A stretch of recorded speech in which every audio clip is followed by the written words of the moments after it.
Sir sir sir sir sir अच्छा आपका लगता है सर त्रिपुरा में आए हैं आप, तो आपने भी एक ट्वीट किया था, ये जो जोट हुआ है कांग्रेस और सीपीआईएम के साथ, आपने अप्रिशिएट किया कि हम एक साथ चलेंगे। हमने कहा ये ट्वीट में मैंने नहीं ट्वीट किया। अच्छा, ये उनका इंटरनल मैटर है। अच्छा, मैं समझ सकता हूँ, मैं अपने लाइन में चल रहा हूँ, वो अपने लाइन में चल रहा है। आप सीपीएम या कांग्रेस जो अलायंस पार्टी है उन लोगों के साथ क्या बातचीत हुआ, कब उन लोगों के साथ मुलाकात? मेरा जितेंद्र बाबू से बात हुआ था। अच्छा, जितेंद्र बाबू को व्यक्तिगत तौर में बहुत पसंद करता हूँ।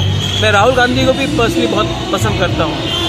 मैं अमित शाह को भी जानता हूँ, लेकिन सबसे पहले मेरे लोग हैं, मेरी त्रिपुरा के लोग हैं, और मैंने जो उनको प्रॉमिस किया है वो मैं अपने स्वार्थ के लिए नहीं बेचने वाला हूँ। जब मैं ऊपर जाऊँगा तब मुझे जवाब देना पड़ेगा, और तब मैं क्या जवाब दूंगा कि पोस्ट और पावर के लिए मैंने अपने लोगों को धोखा दिया, वैसा इंसान प्रद्योत मानिक्य नहीं। गठबंधन लेके बीजेपी के साथ कुछ बातचीत हुआ क्या? नहीं हुआ।